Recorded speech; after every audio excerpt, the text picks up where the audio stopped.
Okay, are we going to be in a system where we don't produce intelligent, informed adult? What does voting look like in the future? Mm-hmm.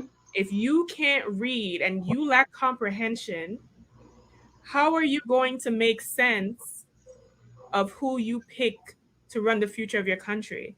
I think this is highlighting and is a part of a major big issue, which is I think America is going through a reckoning. America that you knew before is not the America now. Yesterday's price is not today's price. Okay, bless Fat Joe the Prophet with that one. Okay, he knew we need to an entire wake up call with AI coming out, children not being able to read, inflation, families more oppressed.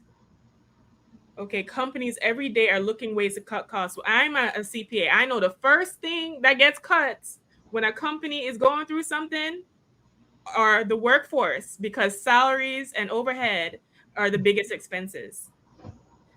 Way everything looking right now, it looks like we're one like stone throw away from like universal income, because it's Mm-hmm. just like the perfect storm. Now, even with open up of immigration and that topic, and I know that can be a hot topic, but what that does is most of the immigrants come in and take the jobs either that are highly skilled or most people don't want to do, or to have a cheap workforce. So the average American child, what does their future look like between immigration, between AI, between not being able to read, between there, that's going to be a frustrated individual. You can't read and write properly because you're struggling with literacy rates, and shame on these schools for pushing these kids through, right? I think that we have become soft. That's why we are lagging. We are lagging behind third world countries. We are. Third world countries. I grew up in Jamaica. I'm an immigrant. I came to this country. I remember what it was like going to school there. We had less resources, no AC, all up in a bench, right? Only to come here and have everything and they do half as work. Now, I'm not blaming anybody, right? But the idea that the government is having a safety net that cares about us is a false reality. The government is concerned with other things. The federal government doesn't even fund education as much as it should, because most of that funding comes from state and local government. So I would like to hear your thoughts on this, ladies, because I just went into like the future, but I just feel like it's the perfect storm happening right now. It definitely is. It is a storm that's brewing, and the only thing is going to leave a path of destruction in its way. And I really think, in order for us to grab a hold of it, I think at some point we need to go back to what we were doing. We're talking slave years, after slavery, even in the 60s and some 70s, is we need to start homeschooling. Keep your kids at home and do some homeschooling. I have a friend who was an educator. He was a teacher. He worked in a high school. He just retired. He homeschooled his son. His wife got her education. I think she graduated from Seton Hall.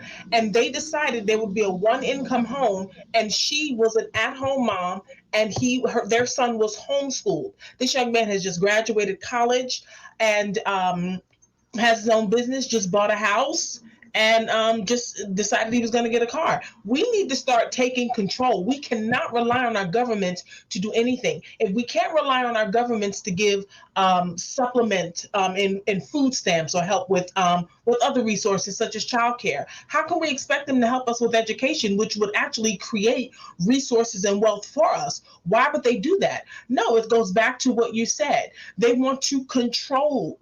This is how you control the masses. They can't communicate. They can't talk. They can't think. It's like a really a big 360 heading back to slavery, because you'll be a slave to those. If you can't communicate, then you need somebody to do it for you and be told what to do. So it's really going backwards to slavery is what it's doing.